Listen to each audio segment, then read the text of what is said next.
శ్రీ తురగ కృష్ణప్రసాద్ గారి సాహిత్య వ్యాస సంకలనం వ్యాస రత్నాకర్. దాని పేరు వ్యాస రత్నాకరం. మొదటి భాగంలో మనం మొదటి ఎపిసోడ్ ఫస్ట్ 16/8/24.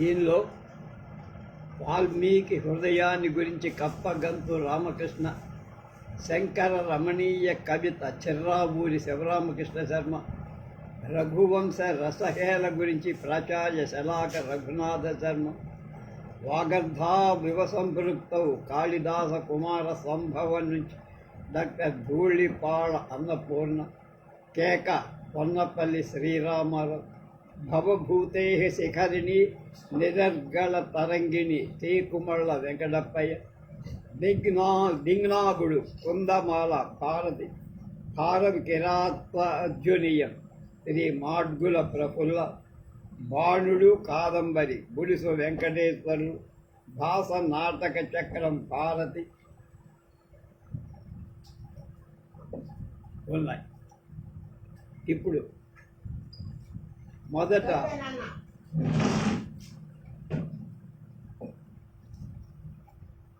నా గోళ అని మహామహోపాధ్యాయ ప్రాచార్య బ్రహ్మశ్రీ శలాక రఘునాథ శర్మ గారు రాశారు. సారస్వత పరంగా భారతీయులు ఆపేక్షించేది సహృదయం. విమర్శ భారతీయం కాదు. కావ్యానుశీలనానికి చరమ ప్రయోజనమే సహృదయం. దాని ద్వారా రసానందాన్ని పొందటాన్ని ప్రాచీన ఆలంకారికులు సంభావించారు. విమర్శకుడిలో ఎంత వద్దనుకున్నా అహంకారం తొంగి చూస్తుంది. అది రసానుభూతి పరిధి నుండి పాఠకుడిని దూరంగా తరిమేస్తుంది. పాఠకుడు సహృదయత నుండి విక్షిప్తుడైపోతాడు. అంటే ఒక విధంగా విమర్శకుడు సాధారణ పాఠకుడి నోటి ముందరి రసాన్ని కంసి గుంజి వేసి ఏదో ఇదమద్దని చెప్పరాని గరళప్రాయమైన విషప్రాయమైన దాన్ని అందించటానికి, దాని ద్వారా తన ప్రాగల్భ్యాన్ని నిలుపుకోవటానికి ప్రయత్నిస్తున్నారు. ఇది భారతీయుడు అపేక్షించే పరమార్థం మాత్రం కాదు. చిరంజీవి త్వరగా కృష్ణమోహన్ హృదయంలో దీనికి సంబంధించి ఏదో ఒక అలజడి చెలరేగింది. దానిని అణగార్చడానికి సహృదయత ఆశ్రయించడం తప్ప మరొక దారి లేదనుకున్నారు. కొందరు సహృదయులను ఆశ్రయించి చక్కని సారస్వత వ్యాసాలు వ్రాయించి వ్యాసరత్నాకరాన్ని ఉదాత్త ప్రమాణాల తీర్చిదిద్ది తెలుగు జాతికి ఉపాయనంగా 2024 కొత్త సంవత్సరం ఆరంభంలో అందిస్తున్నా. ఆయన పూనికను నేను మనసారా అభినందిస్తాను. ముందుగా ఆయన చిత్తశుద్ధిని ప్రశంసిస్తాను. ఈ సంకలనంలో వ్యాసాలన్నిటినీ నేను త్రికరణాలను ఒక తాటి మీదకి ఎక్కించి అనుశీలించాను. ఈ రచయితలందరూ నేను ప్రస్తావించిన విమర్శ సహృదయాల మీద నాకున్నటువంటి అభిప్రాయాలని హృదయ కుహరంలో పొదుపుకొన్నవా. అందరూ తమ తమ రచన విషయంలో ఉదాత్తమైన కృషి చేసి ఉన్నవా. అందరి రచనలు చదివించే గుణం నిండుగా ఉంది. వారందరినీ అభినందిస్తూ వయస్సులో పెద్దవాణ్ణి కనుక వారందరినీ ఇక ముందు చేసే సారస్వత కృషిలో కూడా ఇటువంటి ధోరణి అవలంబించండి అని మృదువుగా బతిమాలుతారు. ఈ 4 మాటల వెనకాల ఒక ఆవేదన నిగూఢంగా హృదయంలో పెద్ద కాలంగా పీట పెట్టుకొని కూర్చు. భారతీయుడికి పాశ్చాత్య ధోరణుల దాస్యం చేసే దుర్గతి ఎప్పుడు కొట్టుకొని పోతుందా, అది నా ఆవేదన. ఇది తొలగటానికి ఇటువంటి వ్యాసరత్నాకరాలు ఇంకా ఇంకా ఇంకా ఇంకా ఇంకా రావు. త్వరగా తురంగం ఆ గమ్యాన్ని తప్పకుండా చేరుకుంటుందని, తెలుగు పాఠకులకు చేరుస్తుందని ప్రగాఢ విశ్వాసం. నా ఈ విశ్వాసాన్ని సఫలం చేయవలసిందిగా శ్రీ శృంగేరి శారదాంనాయ పీఠ వ్యాఖ్యాన సింహాసనాధీశ్వరుడు సాష్టాంగ దండ ప్రణామ పురస్సరంగా వేడుకుంటున్నాను. శలాక రఘునాథ శర్మ. ప్రస్తుతానికి 10 రత్నాలు. గురు సహస్రావధాని డాక్టర్ కడిమెళ్ళ వరప్రసాద్. త్వరగా ఆ ఇంటి పేరు వినగానే తక్కువ సాహితీ ప్రియులకు గుర్తుకు వచ్చే మహనీయుడు త్వరగా కృష్ణమూర్తి. ఆయన సుప్రసిద్ధ చారిత్రక పరిశోధక కవి. సాక్షాత్తు ఆయన మనవడు ఈ త్వరగా. తాతగారంటే ఎనలేని ప్రేమ.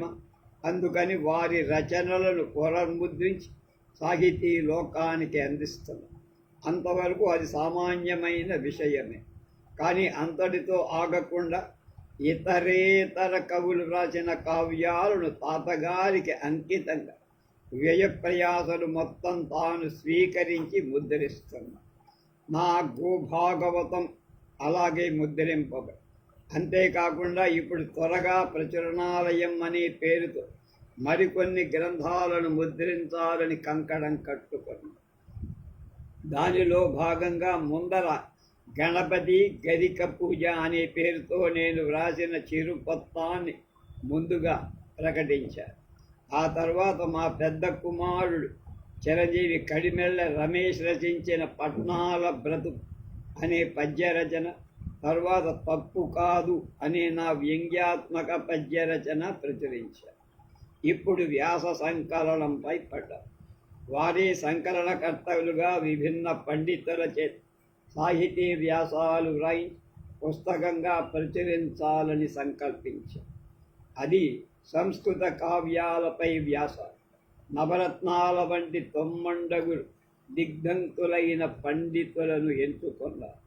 వారి చేత సంస్కృత సాహిత్యానికి సంబంధించి 10 వ్యాసాలు వ్రాయించి ప్రచురించి ఇదిగో ఈ రూపంలో మన చేతిలో పెట్టారు. దీనికి వ్యాసరత్నాకరం అనే పేరు పెట్టి, రత్నాకరం అంటే సముద్రం అనే అర్థం కదా.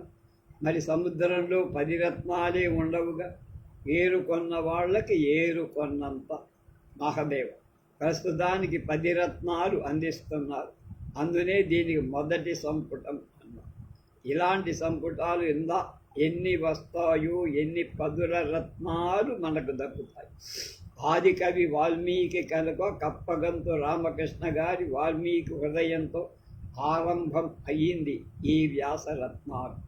జగద్గురువుగా లోకం భావిస్తున్న శంకరాచార్యుల వారు గొప్ప కవిగా దర్శింపజేశారు డాక్టర్ చిర్రావూరి శివరామకృష్ణ శర్మ గారు.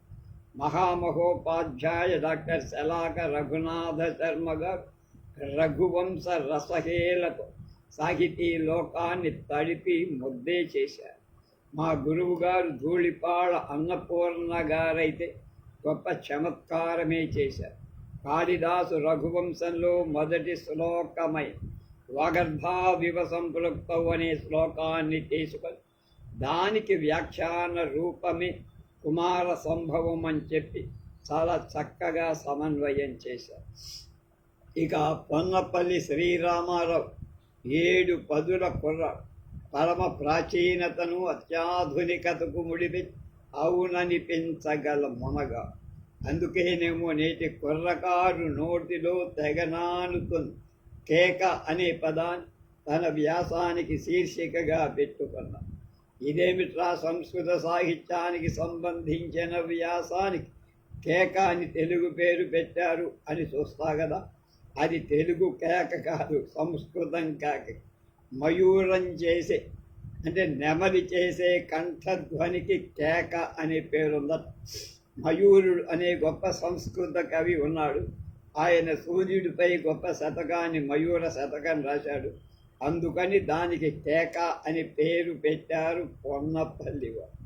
అలా ఉంటాయి ఆయన పిల్ల చేస్తారు. పండితులను ముద్దు గొలుపుతాయి, కుర్రకారును గిలిగింతలు పెడతాయి.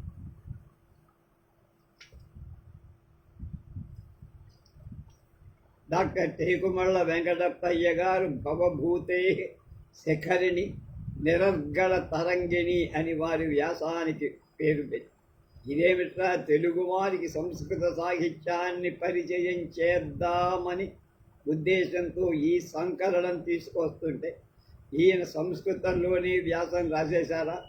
ఎంతమందికి అర్థం అవుతుందనుకొని లోపలికి వెళ్తే అది తెలుగు వ్యాసం.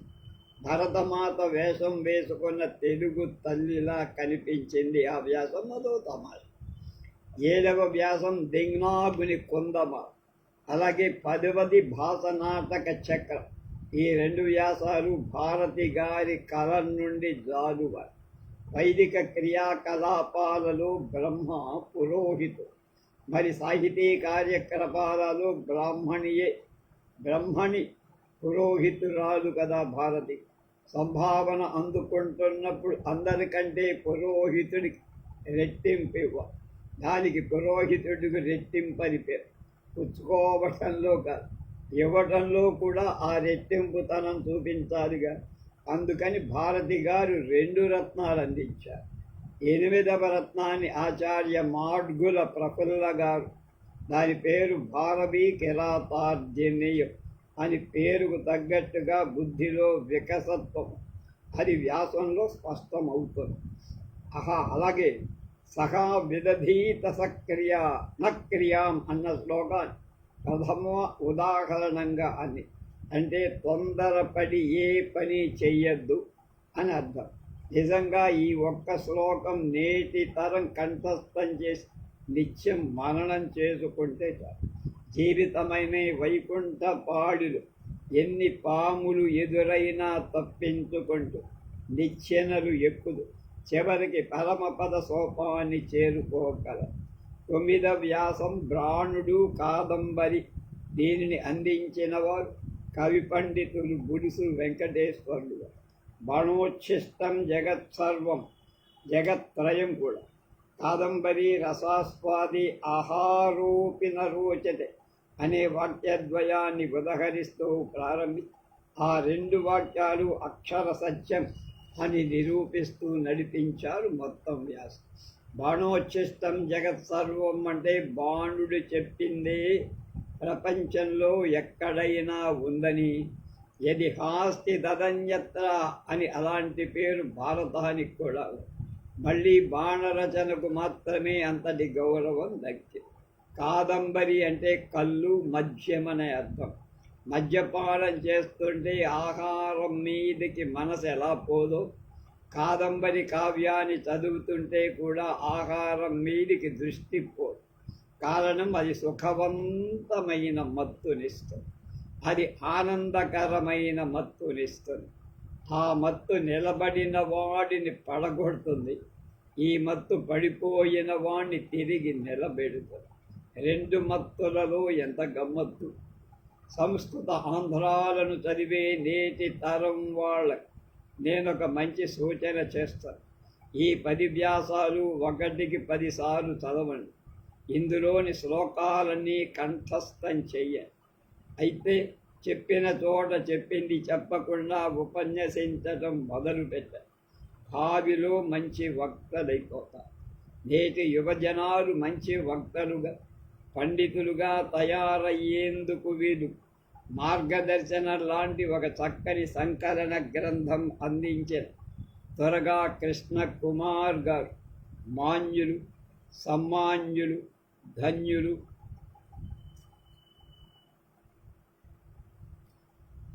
సకల సుజన మూర్ధన్యులు. వారు కలకాలం బాగుండాలి, వారి వల్ల సాహితీ లోకం బాగుండాలి. సదాస్తు అన్నారు అవధానిగా. తర్వాత మణిసింజిని అవధాన ప్రాచార్య ధూళిపాళ మహదేవమణి. తెలుసుగా మాడుగుల వారి ప్రతి అవధానంలో ఈయన సమన్వయకర్తగా ఉంటారు. ఇది రత్నాల వంటి వ్యాసాలకు ఆకరం అంటే నిలయం అని ఒక అర్థం. ఈ అర్థం రమణీయం.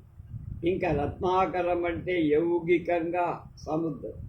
ఈ అర్థంలో మన రత్నాలను కష్టపడి ఏరుకో, వాటంతటగా అవి దొరకవు. మనం లోతుల్లోకి దిగి వెతికి వెతికి ఏరుకో. కనుక కష్టం తప్పదు. ఎందుకంటే ఇది ముందేసే సముద్రం ముంచేసే సముద్రం రససాగరంలో మునక్కలు వేయించే సముద్రం. అలా మునకలు వేయాలంటే పాఠకుడు పఠించి వ్రాసే వ్యాసకర్తలు కూడా ఆయా కవులతో సమాన హృదయులు కావాలి. అలా కవి మనస్సులో ప్రవేశించి అనుభూతి చెంది దాని అక్షరబద్ధం చేస్తేనే వ్యాసాలకు న్యాయం జరుగుతుంది. దానికోసం ఎక్కువ సమయం పట్టినా పర్వాలేదు అనుకో. 2-3 రోజుల్లో వ్రాసి పడేయాలి అని కాక 2 వారాలు పట్టినా కవి హృదయాన్ని అందించాలనే దీక్ష, దానితో పాటు తన అనుభూతి కూడా అందించాలనే తపన ఉండాలి వ్యాసం రాసేవాడు. అంతేకాదు రచయిత తన బుద్ధి కుశాగ్రత చూపించడం ధ్యేయం కాకుండా హృదయ అసాగ్రిమను పంచాలి అనే ధ్యేయంతో ఉంది. లేకపోతే తన బుద్ధి నైశిత్యంతో పాఠకుని దారి మళ్లించినట్టు కాదు. నిజానికి ఒక గ్రంథ సమీక్షాసారాన్ని అందించటం కంటే స్వతంత్రంగా మరీ ప్రక్రియ అయినా వ్రాయటం అంశులు తేలికని నా అభిప్రాయం. సమాజ శ్రేయస్సుకి సహృదయ రచయిత బాధ్యత ఎంతగానో. ఈ త్వరగా కృష్ణకుమార్ గారు ఈ వ్యాస నవకాన్ని చేసిన సంకల్పం సామాన్యం కాదు, యోగ్యున్నే ఎన్నుకున్నారు. మొదటి సంపుటంలో 10 ఇస్తున్నారు. అలాగే సారస్వత వరీవశ్య నడుం కట్టి అమూల్యమైన ప్రాచీన గ్రంథాలలో అనేక విషయాన్ని, సంస్కారాన్ని, మహత్తర సంప్రదాయాన్ని, యథార్థ సంఘటనల్ని, నేటి సమాజానికి అనువైన భాష, అనుకూలురైన కవి పండిత విమర్శక పండిత వరేణ్యుల రచనా విన్యాసాలు అందిస్తున్న వ్యాస గంగా భగీరథులు అని చెప్పగలరు. ప్రతి చిన్నదానికి లాభనష్టాలు ఆశించే ఈ సమాజం ఏ స్వార్థం లేకుండా ఇంతటి బృహత్ వ్యాస సంహిత మొదటి భాగాన్ని అందిస్తున్న శ్రీ త్వరగా కృష్ణకుమార్ గారిని నేను హృదయపూర్వకంగా అభినందిస్తాను. ఇంకా ఇందులో లబ్ధ ప్రతిష్ఠులైన మహామహోపాధ్యాయులు, మహాకవులు, పండిత శ్రేష్ఠులు, విమర్శక శిఖామణులు, సహృదాం వరేణ్యులు, ఇలా అందరూ మహనీయులే. వారు గ్రహించిన విషయాలు అమోఘమే. వాటిని సూత్రప్రాయంగా స్పర్శించవలసి.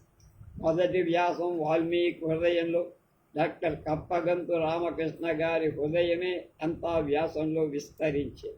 అలాగే ఉభయ భాషా పండితులు, విద్వత్ పరివల్లులు శ్రీ చెర్రావూరి శివరామకృష్ణ శర్మ గారు బందర్లో చాలా కాలం లెక్చరర్గా పనిచేసి హైదరాబాద్ మళ్ళా బందర్లోనే ఎక్కడ సెటిల్ అయ్యారు. మంచి వివేకంతో శంకర రమణీయ కవి అన్న శీర్షికలో శంకర సాహిత్యంలోని శ్లోకాలు, కావ్య లక్షణాలు చక్కగా సమన్వయించడం బాగుంది. శీర్షిక సార్థకమే. మహామహోపాధ్యాయ ప్రాచార్య బ్రహ్మశ్రీ శలాక రఘునాథ శర్మగా బహుగ్రంథ స్రష్టాకు శృంగేరి పీఠాధిపతుల అనుగ్రహ ఆశీస్సులు పొందిన కవి పండిత మూర్ధన్యులు, అనేక పరిశోధక విద్యార్థులకు ఆచార్యులైన వారు రఘువంశంలోని మొదటి 9 సర్గలు పీఠికగా సిద్ధాంతం చేస్తూ కొత్త విషయాన్ని జిజ్ఞాసగా ప్రతిపాదించి రఘువంశ కావ్యం పరమేశ్వరుడికి కట్టిన దివ్యధామం అని నిర్ద్వంద్వంగా చెప్పటం ఆయనకే ఇచ్చింది. అసలు రఘువంశ రసహేల అన్న నామకరణం చెయ్యటంలోనే శర్మగారు కొత్తగా కనిపిస్తారు. ఆయా శ్లోకాలలోని రసమాధుర్యాన్ని ఏలగా అందించారు. డాక్టర్ ధూళిపాళ అన్నపూర్ణ గారు కుమార సంభవాన్ని సమీక్షిస్తూ ఉమారూపేణ అన్నదానికి తపోరూపేణ అని వ్యాఖ్యానిస్తూ స్థాణువైన ఇను వంటి ఈశ్వరుడు తపోరూపమైన అయస్కాంతంతో ఆకర్షించండి అని బ్రహ్మ అభిప్రాయంగా వివరించడం పరమ ఔచిత్యంగా. కావ్య ప్రయోజనాల్లో కాంతా సంహిత వ్యుపదేశేయ యుజే అని చెబుతూ కావ్యం వల్ల విశేషమైన ఉపదేశం లభించాలన్నారు.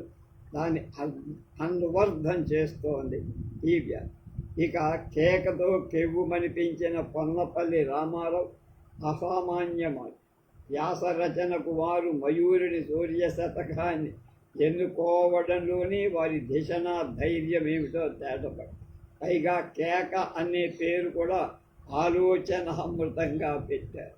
కృతికర్త మయూరుడు అంటే మగ నెమలి.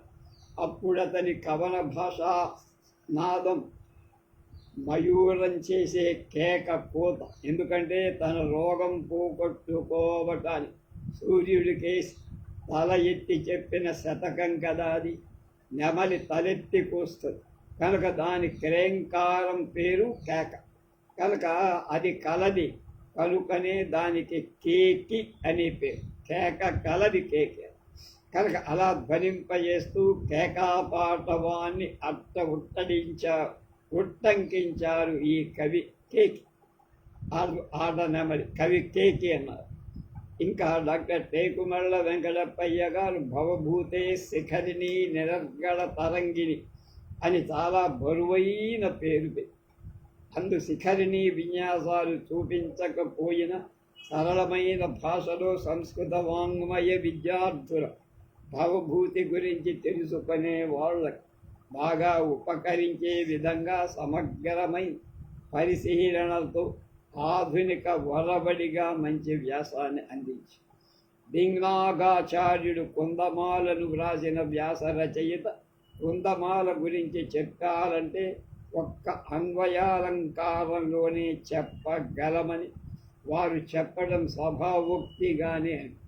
కుందమాల చదివిన వాళ్ళు ఎన్నో చదవకపోతే ఎంతగానో పరిశీలించకపోతే ఆ మాట అనలేరు.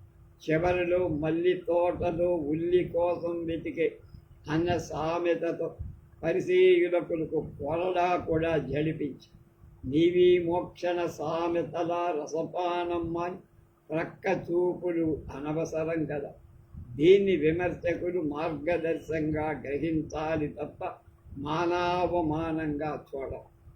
డాక్టర్ మార్గుల ప్రఫుల్ల గారు రాసిన భారవీ కిరాతార్జునీయం వ్యాసం భారతేరర్ధగౌరవం అన్న ప్రతిష్టాస్ఫోరకంగా నడిచి సార్వకాలీన సత్యాలను అందించిన భారత్ సూక్తుల్ని కొన్ని పాఠకలోకాలు అందించిన ప్రఫుల్ల గారు అభివన్ గుడిసు వెంకటేశ్వర్లు గారు కాదంబరిని బహుకోణాలతో పరిశీలించారు. కావ్య సౌందర్య స్ఫోరకాలైన శయ్య రీతులు, ఆలంకారిక సౌందర్యాలు, కథాకథన సౌందర్యంలో కాదంబరి గొప్పదనం, గద్య కావ్య నిర్మితితో కవి సృజన నైపుణ్యం ఇలా ఒక పాఠకుడి ఆ కావ్య పఠనం పట్ల అనురక్తి కలిగే విధంగా వ్యాస నిర్మాణం చేసి నేను గౌతమి విద్యాపీఠంలో చదివే రోజుల్లో కాదంబరి రసాస్వాదే ఖ్యాపూర్వ ఆరోపిత నరోచతే అన్నదాన్ని నేను స్వయంగా అనుభవించా. క్లాసులో పాఠం విని ఉండబట్టలే మొత్తం కథ తెలుసుకోవటం కోసం సాయంత్రం సీతంపేట లైబ్రరీలో విద్వాన్ విశ్వం గారి తెలుగు అనువాదాన్ని పూర్తిగా చదివి వస్తూ రసలోకంలో విహరించేవాడు. పుండరీకాదుల వర్ణన మొదలైన అనేక ఘట్టాలు కంఠస్థం చేశారు కూడా. అంతటి కాదంబరి వైభవంపై ఎన్ని వ్యాసాలు రాయించినా సరిపోదనిపిస్తుంది. శ్రీ బులుసువారు తమ పరిధిలో గొప్ప వ్యాసాన్ని పొందుతారు. హాసనాటక చక్రంలో భారతి గారు పంచారాత్రాన్ని సమీకరిస్తూ నాటకం అన్న ప్రక్రియను తన ఎడం చేత్తో ఆడించిన కవి భాసకవి అన్న ఒక్క మాట చాలు రసహృదయులైన త్రిపఠి శివుడు ముందుకు ఉరకడానికి. భీముడు వదిలిన బాణానికి ద్రోణుడి అనుమతి లేకపోవడంతో భీముడే బాణం కంటా ముందుగా పరిగెత్తుకు వెళ్ళి దాన్ని పట్టి తిరిగి తెచ్చారు. అన్న శ్లోకంలోని అలంకారాన్ని పరామర్శిస్తూ ఈ వ్యాస రచయిత ఈ సాధ్యమా అని సామాన్యులకు సందేహం రాకుండా భీముడు వాయుపుత్రుడుగా అన్న ధ్వని వ్యక్తం చేయించారు. ఈ శ్లోకం అని చెప్పడం పరమ రమణీయత. సమీక్ష అంటేనే స్ట్రక్చర్ అని చెప్పడం కాదు, స్ట్రక్చర్ని చెప్పడం కాదు, అంత సౌందర్యాన్ని వ్యక్తం చెయ్యాలన్న ధ్యేయం ఉండాలి. అలాగే భాసుడి యజ్ఞ ఫలాన్ని స్వప్న వాసవదత్తని ఈ వ్యాసంలో చక్కగా సమీక్షించడం జరిగింది. స్వప్న వాసవదత్తదైతే తాను అర్థం చేసుకున్న పద్ధతిని పాఠకుల చదివి ఎలా ఆలోచించాలో అన్న విషయాన్ని భారతి గారు ఉపదేశించడం అభినందనీయం. ఇలా ఈ వ్యాసరత్నాకరం 100% సమాజానికి ఉపయోగించేది.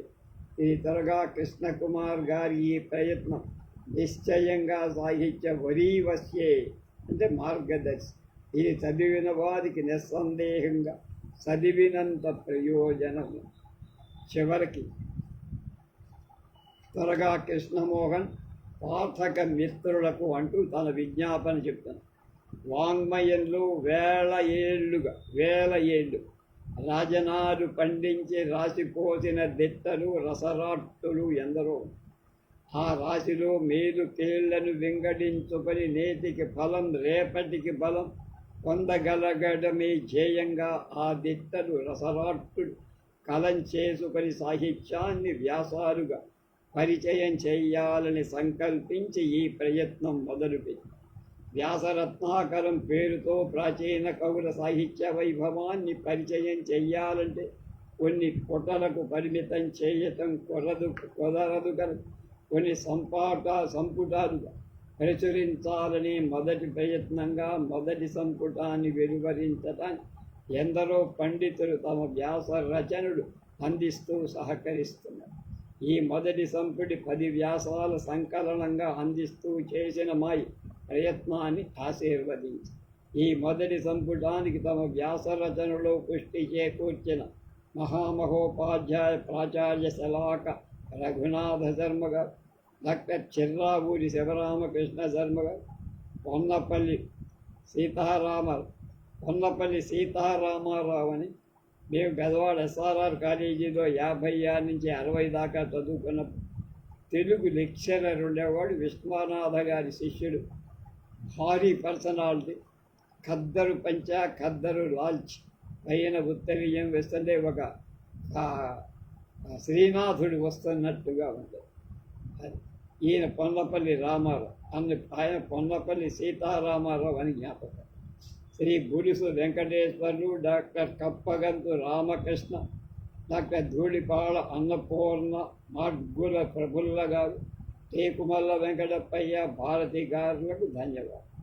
ఎల్లవేళలా భారత భాగవతాలే ఉచ్ఛ్వాస నిశ్వాసాలుగా జీవనం సాగిస్తూ ఆర్ష విజ్ఞానాన్ని లోకానికి అందిస్తూ అత్యంత వాత్సల్యంతో ఎప్పుడు తమ ఆశీస్సులు అందిస్తూ మా అభివృద్ధి కాంక్షించే మహాపూజ్యపాధ్య శ్రీ ప్రాచార్య శలాక రఘునాథ శర్మ గారి ముఖిలిత హస్తాలతో నమస్కరిస్తున్నా.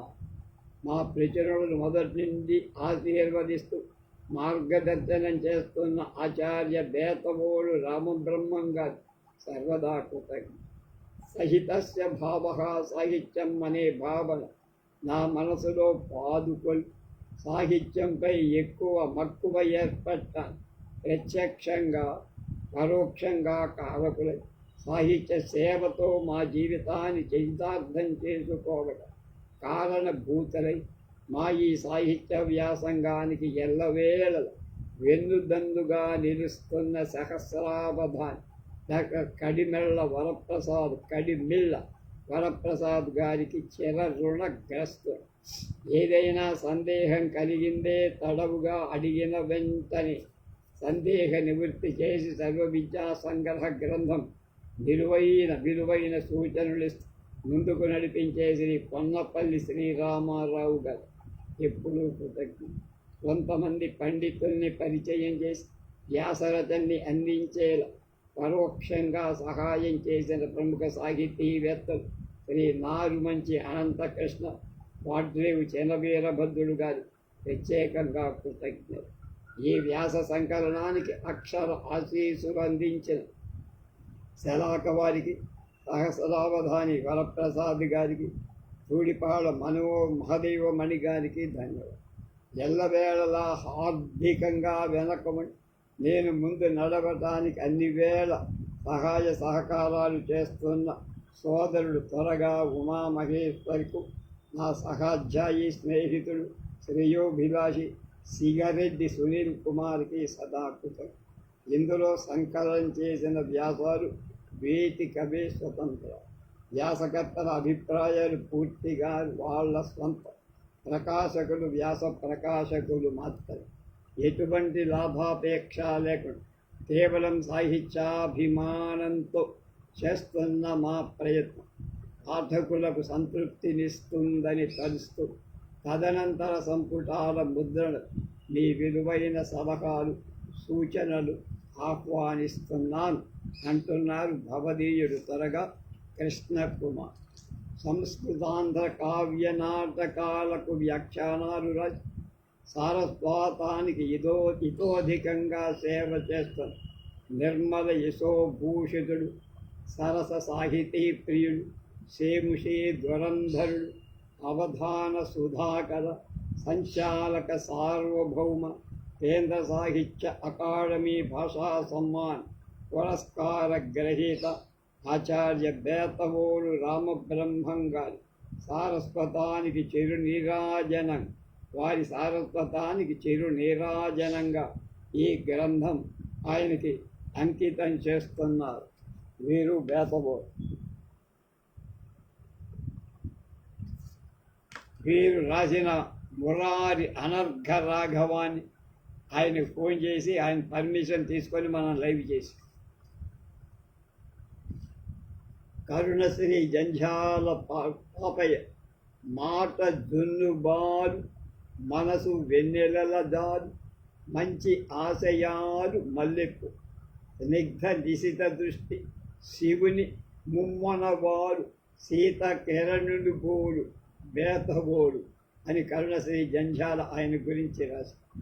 గురు సహస్రావధాని కడిమెళ్ళ వరప్రసాద్ పలుకులో అల బృహస్పతిని బోల్, పద్య మల్లెనా శ్రీనాథ భట్టు బోల్, నడుప వ్యాఖ్యానమున్ మల్లినాథు బోల్, భారతి కాబూడు బేతబోడు. బాగా ఇది కడిమెళ్ళవారు. ఇక మొదటి కథ, మొదటి వ్యాసం వచ్చాము. వాల్మీకి హృదయం అనేది మొదటి వ్యాసం. దీన్ని డాక్టర్ కప్పగంతు రామకృష్ణ రాసి. శ్రీరామ కథ ఏనాటి యుగాల నాటి కథ, ఇప్పటిదాకానా? హౌ ఇప్పటిదే నాటికి నేటికి, మరి ఏనాటికి రామకథ నిత్య నూతనంగానే. ప్రపంచవ్యాప్తంగా లిపి ఉన్న ప్రతి భాషలో రామాయణం అక్షరాకృతి పొంది, కేవలం వాగ్రూపంలో ఉన్న భాషల్లో కూడా రామకథ జానపద సాహిత్యంగా ప్రకాశిస్తారు. గత 1000 ఏళ్ల కాలంలో మన దేశంలో కొన్ని వందల రామాయణాలు వచ్చాయి. రామాయణం వెలువడని భారతీయ భాష అంటూ లేదు. ఉత్తర భారతంలో తులసి రామాయణం, తమిళంలో కంబ నిత్య పారాయణ గ్రంథం, తెలుగులో వచ్చిన రామాయణాలకు లెక్కే లేదు. రంగనాథ, మొల్ల, భాస్కర, గోపీనాథ ఈ వరుసకు అంతులేదు. ఇవన్నీ రామాయణం. ఆధునిక కాలంలో కూడా శ్రీనివాస శిరోమణి, యామిజాల పద్మనాభ శాస్త్రి, స్వామి ఉషశ్రీ, జనమంచి శేషాద్రి శర్మ మొదలైన వారెందరో రామ కథ రాసి మురిసిపోయారు. కవి సమ్రాట్ విశ్వనాథ వారి సంగతి ప్రత్యేకంగా చెప్పక్కర్లేదు. కవితారూప తపస్సు చేసి మరీ రామాయణ కల్పవృక్షం రాశానని చెప్పుకొని అన్నమయ్య, చాగయ్య, గోపన్న మొదలైన వాగ్గేయకారుడు తనివి తీరా రామభక్తి సామ్రాజ్యంలో మునిగి తేలారు. జానపదులైతే రాములోరు, సీతమ్మ తల్లి, లక్ష్మణ దేవర అంటూ తమలో ఒక్కరిగా రామయ్య కుటుంబంతో చుట్టరికాలే కలిపేసుకున్నారు.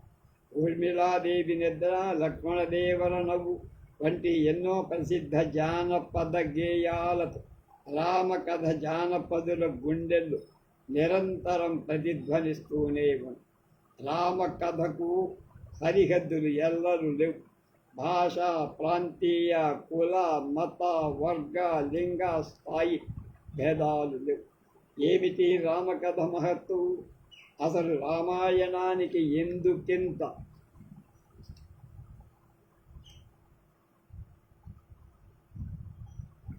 ప్రాచుర్యం వచ్చింది? రామాయణ కథ రాసిన కవి అంత గొప్పవాడా? ఆయన ప్రత్యేకత ఏమిటి? యజ్ఞయాగాదులు చేశాడా? పురాణాలు అవపోసన పట్టాడా? అసలు ఈ కథ రాయాలని ఆయనకెందుకు ఆలోచన? ఈ ప్రశ్నలన్నిటికీ ఒక్కటే సమాజంలో అడిగంటి పోతను సనాతన ధర్మాన్ని సముద్ధరించటానికి ఓ జీవుడు పడిన ఆవేదన అక్షర రూపం, ధర్మం పునాదిగా రామకథ రూపుదిద్దుకుంది. ఎవరా జీవుడు? ఆయనే వాల్మీకి. ఆయన ఎక్కడివాడు? జీవిత చరిత్ర ఏమి? జన్మ ఏమి? ఇటువంటి విషయాల మీద అనేక చర్చలు సంఘంలో ఉన్నాయి. ఇప్పటికీ ఈ విషయాల గురించి పరిశోధకుల మధ్య ఏకాభిప్రాయం లేదు. వదిలేద్దాం. ఎక్కడి వాడైనా, ఏ చరిత్ర కలవాడైనా ప్రపంచ చరిత్రలు కొత్త శకాన్ని సృష్టించిన ప్రతిభా సంపన్నుడు వాడు.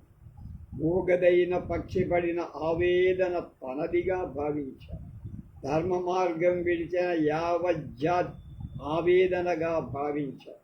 అందుకే తిరిగి ధర్మాన్ని ఈ సమాజంలో సముద్ధరించాలని సంకల్పించారు.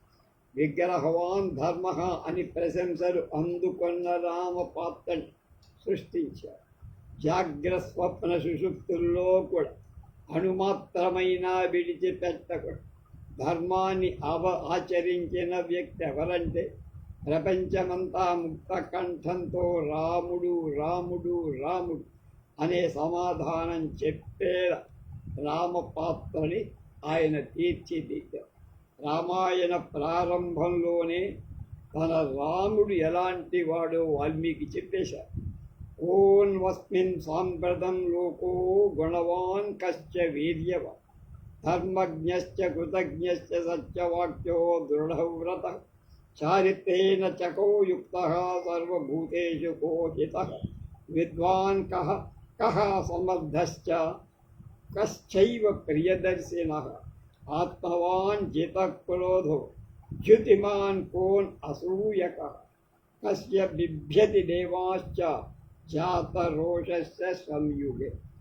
గుణవంతుడు, వీర్యవంతుడు, ధర్మవర్తనుడు, కృతజ్ఞత కలవాడు, సత్యవాక్యాలు పలికేవాడు, నిశ్చల బుద్ధున్నవాడు, సత్ప్రవర్తన కలవాడు, అన్ని ప్రాణుల మీద దయ ఉన్నవాడు, విద్వత్తున్నవాడు, సకల కార్యనిర్వహణ సమర్థుడు, చూపులతోనే సంతోషాన్ని కలిగించేవాడు, ఆత్మవంతుడు, క్రోధం లేనివాడు, ప్రకాశవంతమైన వర్చస్సు కలవాడు, అసూయ లేనివాడు, దేవతలకు కూడా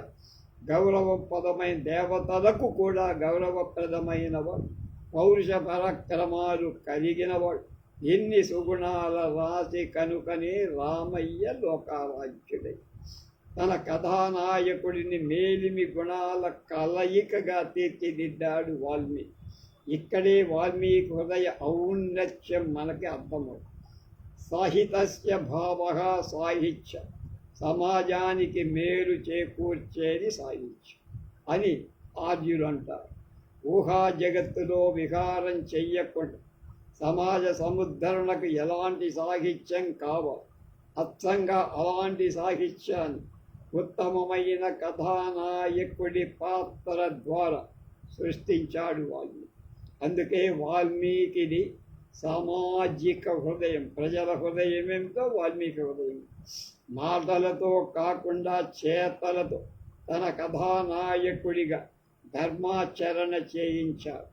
సర్వే జ్ఞానోపసంపన్నాః సర్వే సముదితా గుణైః తేషాం అపి మహారాజా రామ సత్యపరాక్రమ ధనుర్వేదేన నిరత పితు శుశ్రూషతే రత.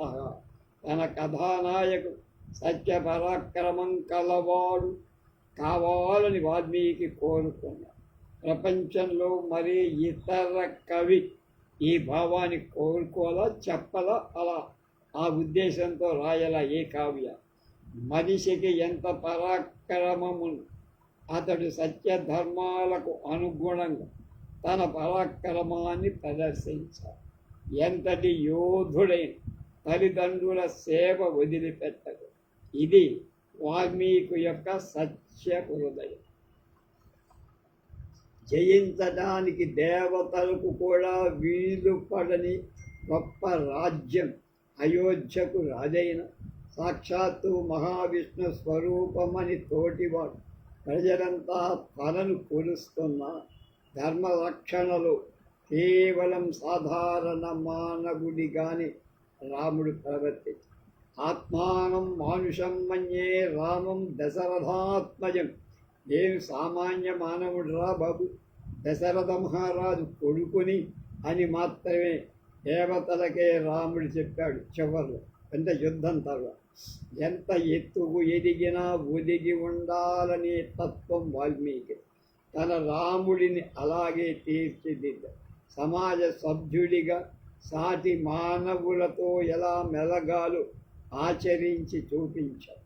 అందుకే వాల్మీకిది మానవ హృదయం అన్నా నేనంటున్నారు. ప్రియాతి ప్రియమైన భార్యా వియోగ దుఃఖంలో ఉన్న శరణు వేడిన సుగ్రీవుడికి అభయం ఇచ్చి యుద్ధ ప్రణాళిక రచనలో తలములకలైన ఆశ్రయం కోరి వచ్చిన విభీషణుడికి శరణాగతి ప్రసాదించి వాళ్ళు వీళ్ళు అనే భేదం లేదు. అభయం సర్వభూతేభ్యో దదామి ఏతద్వ్రతం మమ. నా దగ్గరికి శరణు అంటే వాడికి ఏ కులం వాడా, ఎక్కడి వాడా, ఏమిటా, శత్రువా మిత్రుడా, ఇది ఆలోచించకుండా అభయం ఇచ్చే వ్రతాన్ని నేను తీసుకున్నాను. ఇది నా నియమం అని చెప్పారు. వాల్మీకి హృదయం భూత దయకు నిలయం. లేకపోతే క్రౌంచ పక్షుల దుఃఖాన్ని తానెందుకు అనుభవించాలి? అది తీరు రాముడి పాత్రలో కూడా కలిగి. వనవాసానికి బయలుదేరిన కుమారుడికి కౌసల్య చేసిన హితబోధ సవై రాఘవ శార్దూల ధర్మస్వామభిరక్ష. రమా ధర్మాన్ని కాపాడమని చెప్పిందే కానీ అరణ్యంలో తన బిడ్డ ఎన్ని కష్టాలు పడతాడు అని కౌసల్య కన్నీళ్లు కార్చి ఏడవల. ఎందుకంటే తన బిడ్డని శార్దూలా అని సంబోధిస్తుంటేనే ఆ బిడ్డ అతడి పరాక్రమం ఏమిటో గుర్తు చేసింది. కనుక ఎంతటి కష్టమార్గమైన ధర్మం వదలకయ్యా. సింహంలాగా పులిలాగా నిలవ. జలస్థానంలో జరిగిన విధ్వంసాన్ని రావణుడు ఆగ్రహోదగ్రుడై సీతాపహరణ విషయంలో తనకు తోడు రమ్మని మారీచుణ్ణి అడుగుతా. రాముడి శక్తి సామర్థ్యాలు ఎంతటివో రుచి చూసిన వాడు ఇదివరకే మారీచుడు. అందుకే రామో విగ్రహవాన్ ధర్మ సాధు సత్యపరాక్రమ రాజా సర్వలోకస్య దేవానాం వివవాసం. రావణ, రాముడు మూర్తి భవించిన ధర్మం, సత్య పరాక్రమం కలిగిన వాడు. ఆయన పరాక్రమం మామూలు కాదు, సత్యంతో కూడిన పరం. కనుక హితాన్ని కలిగినవాడు. సత్యధర్మాలు కలిసిన పరాక్రమాన్ని ఉన్న శక్తి ఎవ్వడికి తెలియదు, అపరిమితంగా ఉంది. అంటే దాన్ని ఎవడు జయించలేడు, అజేయం అదే. కనుక ఈ విషయాన్ని మారీచుడి పాత్ర ద్వారా వాల్మీకి చెప్పించారు. మాయాయుద్ధంతో లక్ష్మణుడి ఇంద్రజిత్తు ముప్పు తిప్పలు పెట్టు. చివరగా లక్ష్మణుడు ఒక నిర్ణయానికి వచ్చి ధర్మాత్మా సత్యసంధశ్చ రామో దాశరథిర్యధి పౌరుషేజ అప్రతిద్వంద్వ శరైన జహి రావణ నా అన్నగారైన శ్రీరామచంద్రమూర్తి సత్యధర్మాలకు నిలయమైన వాడైతే ఈ అస్త్రం ఇంద్రజిత్తును సంహరించు కాక అని బాణప్రయోగం చేసి మరుక్షణంలో ఇంద్రజిత్ అయిపోయాడు. సత్యధర్మాలు కలిస్తేనే అస్త్రాలకైనా శక్తి వస్తుందనే విషయం ఈ సందర్భంలో వాల్మీకి సుస్పష్టంగా చెప్పారు. ఒకటా రెండా మొత్తం రామాయణలు పదుల సంఖ్యలో వాల్మీకి రాముడి సత్య ధర్మ పరాక్రమాల గురించి ప్రస్తావిస్తారు. కారణం వాల్మీకి హృదయం సత్య ధర్మాలకు. మొత్తంగా వాల్మీకి హృదయం రామాయణంలో అనేక సందర్భాల్లో అనేక కోణాల్లో ప్రకటితమై కాగడా పెట్టి వెతికినా మత్తుకైనా కనిపించకుండా ధర్మం అంతరించిపోతున్న ఇలాంటి తరుణం మనం చూడాల్సింది ధర్మ సంస్థాపనకు మార్గమే తప్ప వాల్మీకి ఏ కులం చెందినవాడు అనే విమర్శ కాదు. మా కులం వాడని, మా జాతి వాడని, మా మతం వాడు వాల్మీకి కులమతాల కుమ్ములాటలోకి దింపకుండా మన అమానుషత్వాన్ని ప్రదర్శిస్తాం. విశాలమైన భావాలతో సత్యధర్మాలకు ప్రతీకగా రామాయణాన్ని అందించిన మహానుభావుడి పట్ల మనం చేస్తున్న అపచారం. ఇకనైనా ఈ ధోరణి వది వాల్మీకి హృదయాన్ని అర్థం చేసుకుందాం, రామరాజ్యాన్ని స్థాపిద్దాం. రెండవది శంకర రమణీయ కవిత.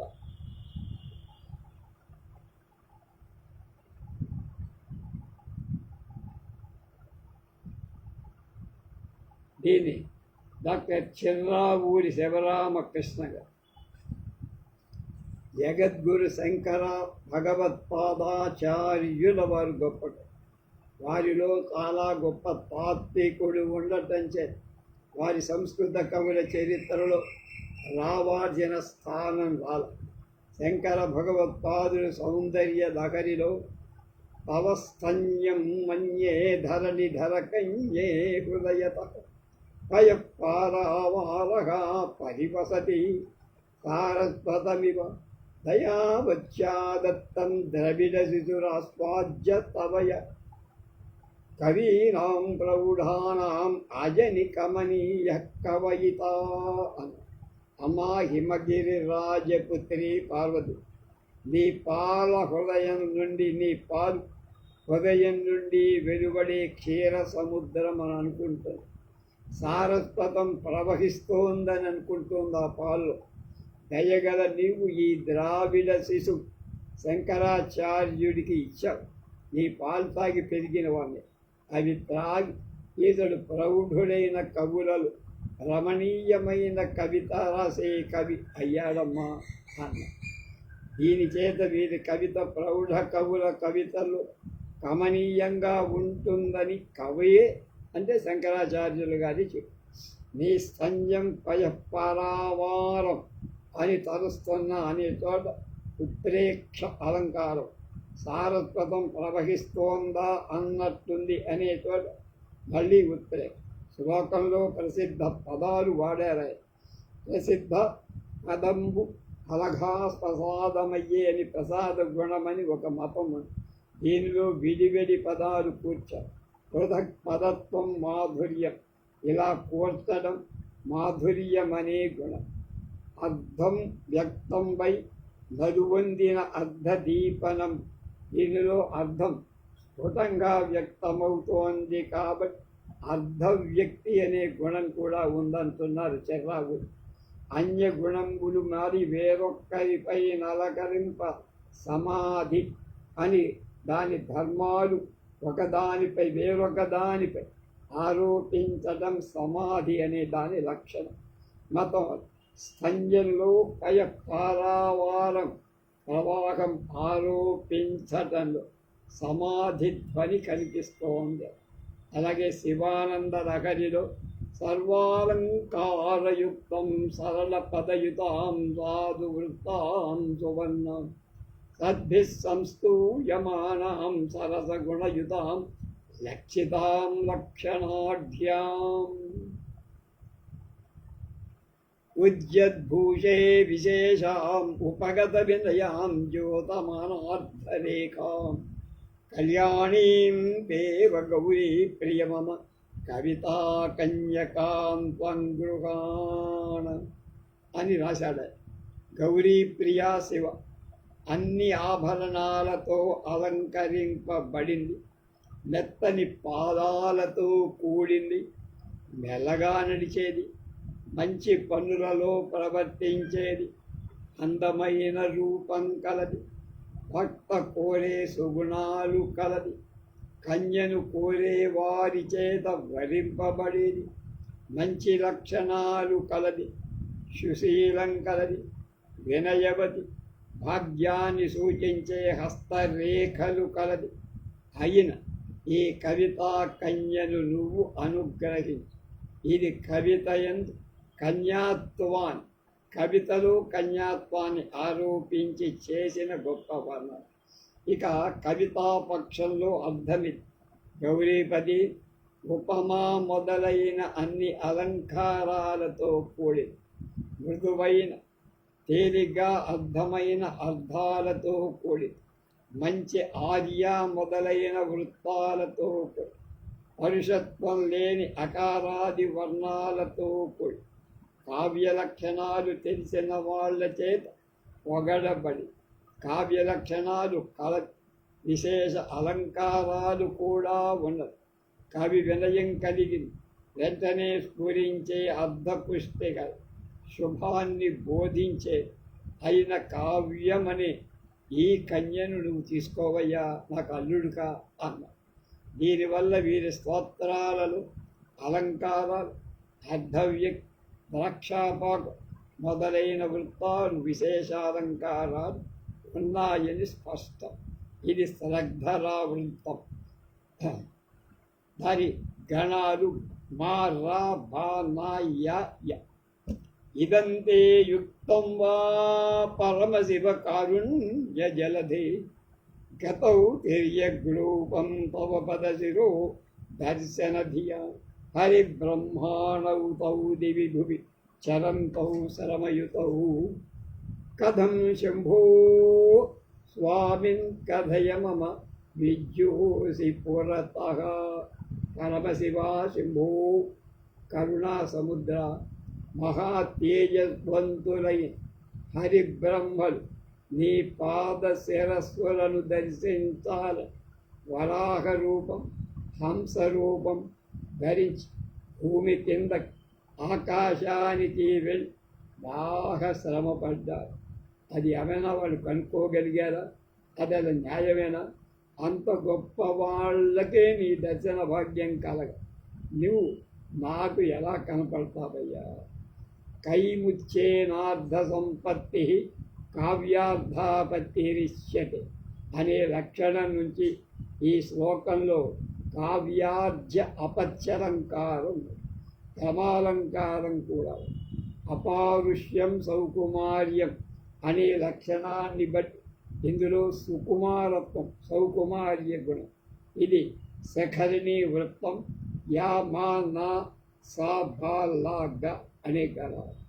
ఇక గణేశ పంచరత్నలు నితాంతకాంతదంతక అంతిమంతకాంతక ఆత్మయం అచించ రూపమంతహీనమంతరాయ కృంతరం ఉదంతరే నిరంతరం వసంతమేవ యోగినాం తమేకదంతమేవ తం విచింతయామి సంతతం అని పంచచామర వృత్తంలో గణేశుని స్తుతించారు ఆచార్య.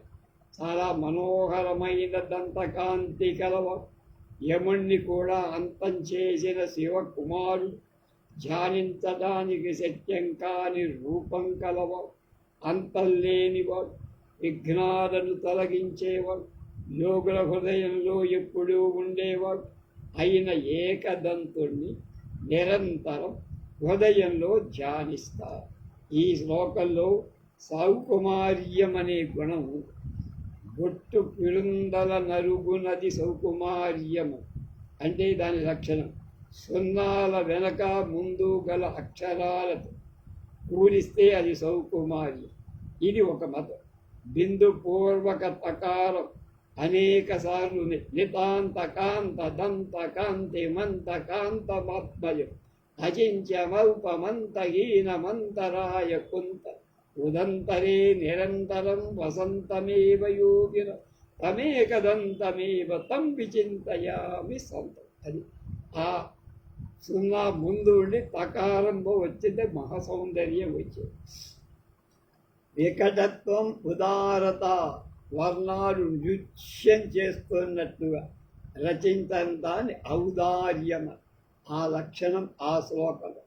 ఇక సుబ్రహ్మణ్య భుజంగ ప్రయాతస్తవం గిరౌ మన్నివాసే నరాయేధిరూఢ స్తదా పర్వతే రాజతే తే ధిరూఢ ఇదీవ బ్రవన్ గంధశైలాధిరూఢ సదేవో ముదేమే సదా షణ్ముఖోస్తు. ఏ మానవు నా నివాసమైన కొండ ఎక్కుత వారు వెండి కొండ కైలాసం అధిష్ఠించిన వాళ్ళు అని చెబుతున్నట్లుగా గంధశైలాన్ని ఎక్కిన షణ్ముఖ స్వామి నాకు సంతోషం కలిగించు కాదు. ఈ శ్లోకంలో హేతు ఉత్ప్రేక్ష అలంకారం. హేతువు కాని దాన్ని కారణం కాని దాన్ని కారణంగా చెప్పడం. మరి సర్పరూపంగల సుబ్రహ్మణ్యుణ్ణి భుజంగ ప్రయాతంలో వర్ణించడమే ఒక గొప్పతనం, అలాగే ఔచిత్యం కూడా. అలాగే ధిరూఢ అనే వర్ణాలు 3 పాదాలలో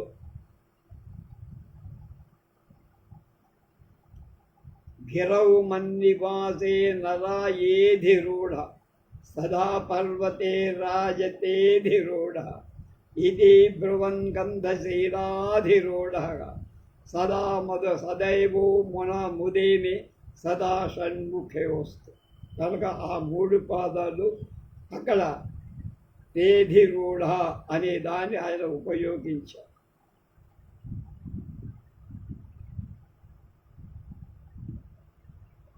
తే అనేది ఆవృత్తమై వృక్ష ప్రయాస కలిగించి. ఇక శివ సపరికర పాదాది కేశాంతస్తవంలో అంభోజాభ్యాంచరంభ రథచరణలతా ద్వంద్వ కుంభీంద్ర కుంభై బింబేనుందోశ్చ కంభోపరి విలసతా విద్రుమేణోత్పదాభ్యాం శంభో సంభోగయోగ్యం కిమపి ధనమిదం సంభవేత్ సంపదేన. శంభుడు బాగా అనుభవించ తగింది, మాటలతో చెప్పటానికి వీలు కాని సంపద మాకు కలిగించుక. ఈ సంపద 2 తామర పూలతో, 2 అరటి స్తంభాలతో, రథచక్రంతో, శంఖంపై ఉన్న పగడంతో, నల్ల కలువల జంటతో, మేఘంతో, మదనుడి విచిత్రమైన ఆడంబరం వెలువరిస్తూ. శివుడు అనుభవింపదగిన సంపద ఎవరి? గౌరిని. కనుక ఆమె పాదాలు తామరపు, తొడలు అరటి కదంబ, కటి రథచక్ర, నూగారు లత, స్థనాలు గజకుంభ, కంఠం శంఖం, పెదవి పగడ, కళ్ళు నల్ల కలుగ, కేశపాశం మేఘం. ఉపమేయాలను చెప్పకుండా ఉపమానాలు మాత్రమే చెప్పి అనుభవ అభయభేద రూపంతో వర్ణించారు ఆచార్య. తెలుగులోలా 3 పాదాలలో బిందు పూర్వక భకార ప్రాస వేసి చాలాసార్లు భకారం ఆవృత్తి పొందటం చేత వృత్స్యను ప్రాస శరగ్ధరా ఉత్తం మా రా భా నా యా గణాలు శ్లోకమంతా అలా ఉపమానాలు మాత్రమే చెప్పడం కొత్త పద్ధతి. అంభోజాభ్యాంచరంభ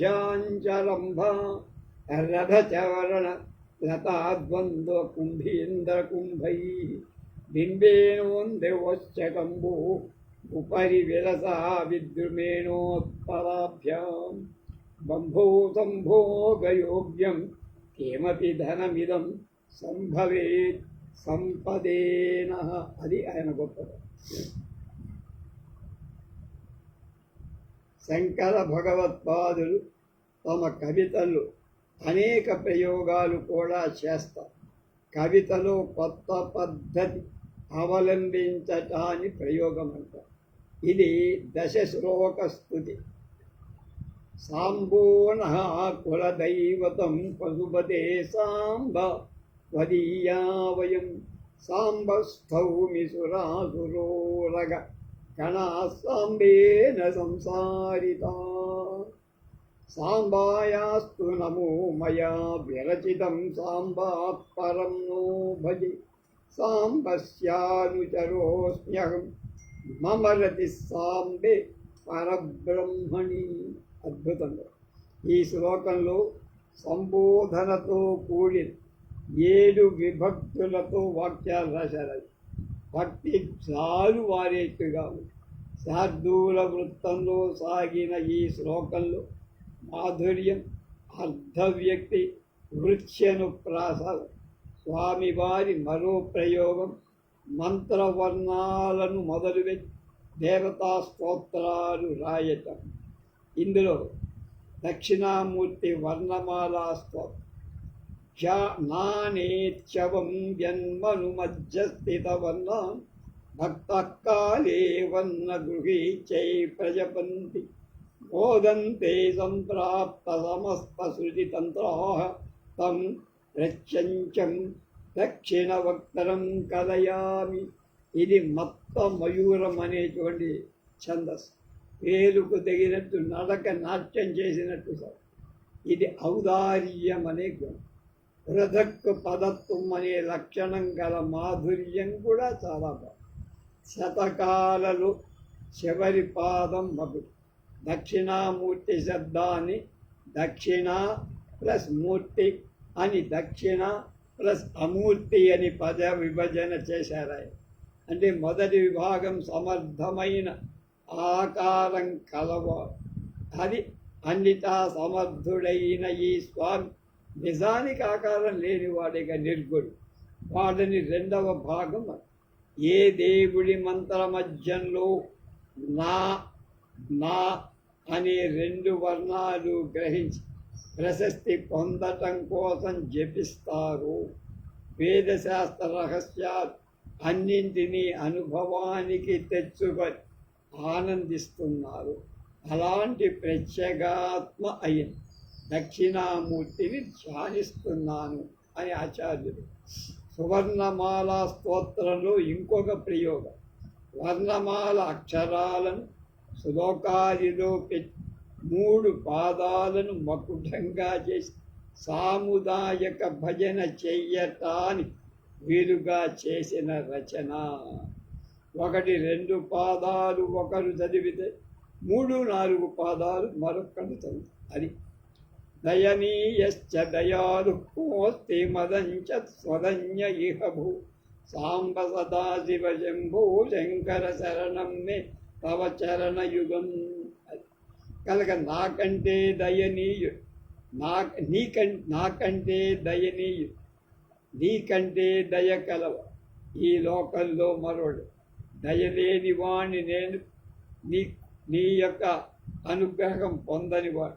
లోకంలో దయ కలవాడివుడు.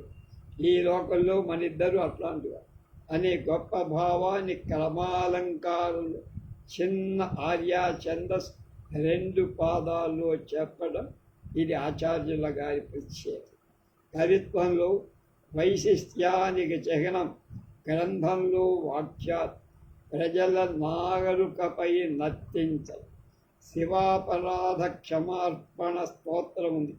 ఇలాంటి వాక్యాలు ఆయుర్నశ్యతి పశ్యతాం ప్రతిదినం యాతి క్షయం యౌవనం యచ్ఛాయాంతి గతా పునర్న దివసాః కాలో జగద్భక్షకః లక్ష్మీస్థోయ తరంగభంగ చపలాద్ విద్యుచ్ఛలం జీవితం తస్మాన్ మాం శరణాగతం కరుణయా త్వం రక్ష రక్షాధునా.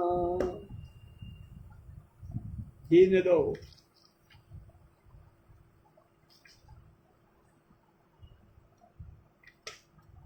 కాలో జగద్రక్షక బాగా ప్రసిద్ధి చెందినది. ఆయుర్నశ్యతి పశ్యతాం ప్రతిగణం విద్యుచ్చలం జీవితం ప్రజ్ఞాయాంతి గతా పునన్న దివసా ఉదహరించుకోదగిన వాక్యాలు. చూస్తుండగానే ఆయువు వెళ్ళిపోతుంది. యవ్వనం నానాటికి క్షీణిస్తుంది. వెళ్ళిపోయిన రోజులు తిరిగి రావు. కాలం జగత్తును తినేస్తుంది. సంపద తరంగాల విచ్చెత్తిలా చపలం, జీవితం వెరకు తీగలా చంచలం. కాబట్టి శరణు వేడిన నన్ను ఇప్పుడే రక్షించు కాప అని ఈశ్వరుణ్ణి వేడుకొని ఈ శ్లోకంలో వైరాగ్యం భక్తి హృదయానికి హత్తుకుంటాయి. శ్లోకంలో మాధుర్య గుణం, అర్ధవ్యక్తి, ధారాశుద్ధి గుణం. శంకరుల మానసిక పూజా స్తోత్రాలు లోకంలో బాగా ప్రసిద్ధమైపోయాయి. నిత్యం ఆయా దేవతల భక్తులకి ఉపాసన కలిగిస్తారు. మృత్యుంజయ మానసిక పూజా స్తోత్రంలో ఈ కింది శ్లోకం నిత్య పూజలో ఉపయోగిస్తారు. రాజాన్నం మధురాన్వితంచ మృదులం మాణిక్య పాత్రే స్థితం హింగూజీరక సన్మరీచి మిలితై సాకైరనేకై శుభై సాకం సమ్యగపూప సూపసహితం సజ్జోభృతేనాప్లుతం శ్రీమృత్యుంజయ పార్వతీప్రియ విభూ సా వాపోసనం బుధ్యతా. ఓ పార్వతీ ప్రియుడ మృత్యుంజయ, రాజాన్నం అనేది మధుర పదార్థాలతో కూడి మెత్తగా మృదువుగా మాణిక్య పాత్రలు, ఇంగువ, జీలకర్ర, మంచి మిరియాలు వేసి శుభమైన కూరలు కూడా ఉన్నాయి. అవి వేసి అప్పాలున్నాయి, పప్పు ఉంది, బాగా కాచిన నేతితో తడిసిన పదార్థాలున్నాయి. వీటిని ఆపోషణంగా గ్రహించు స్వామి. దీనిలో వంటకాల వర్ణనే నూరు. ఆర్య వ్యక్తి ప్రసిద్ధ పదంబుల సలఘాక్తి ప్రసాదం వయ్యే అనే లక్షణం చేత కవిత్వం ప్రసాద గుణం. శివనామావల శకం మరో ప్రయోగం. లోకమంతా నామాలే ఉంటాయి, అది సంబుద్ధి రూపంలో ఉంటాయి. శివర మకుటంలో ఉండే జగదీశ రక్ష అని దీనితో వాటికి అన్నిటికీ అన్న. ఏ చంద్రచూడ మదనాంతక శూలపాణి స్థాణు గిరీశ గిరిజేశ మహేశ చంద్రు భూతేశ భీత భయసూదన మమనాథం సంసార దుఃఖ గగనాత్ జగదీశ రక్షక. శ్రీ మన ఎన్టీ రామారావు కన్నాంబయ్య వాళ్ళిద్దరూ వేసినటువంటి హరిశ్చంద్ర సినిమాలు ఈ శ్లోకాన్ని కూడా దీనిలో మాధుర్యం, అర్ధవ్యక్తి, ప్రసాద గుణం. ఈ క్రింది అష్టకం నమ శివాయ అనే మకుటంతో చతుర్ధ్యంత పదాలతో ధారాశుద్ధితో బాగా ప్రసిద్ధి పొంది దీనికి కూడా ప్రసాద గుణం. ఈ స్తోత్రం అర్ధవ్యక్తి సౌకుమార్యం గుణాలతో అలర. మందాకిని సలిల చందన చర్చితాయ్ నందీశ్వర ప్రమథనాథ మహేశ్వరాయ మందార ముఖ్య బహుపుష్ప సుపూజితాయ తస్మై మకారాయ నమః శివాయ. దీనిలో 3 పాదాలలో బిందుపూర్వక ప్రాస ఉంది. మందాకిని, నంది, మందార కనుక అది తెలుగు సంప్రదాయం. ఇది పద్యానికి శ్రావ్యతని. జాత జా గా గా ఉపేంద్ర వజ్ర తాత జా గా గా ఇంద్ర వజ్ర. ఈ 2 వృత్తాలతో కలిసిన ఉపజాతి వృత్తం ఇందులో. ఉమామహేశ్వర స్తవం ద్వివచనాంత పదాలతో 2 సమశబ్దాలతో గాన అనుగుణంగా ఇది కూడా బాగా ప్రసిద్ధి చెంది. దీనిలో నమో నమ శంకర పార్వతీభ్యాం అనేది మకుట. ఇది కూడా ఇంద్ర వజ్ర ఉపేంద్ర వజ్రలతో ఉపజాతి వృత్తంతో విరాదు.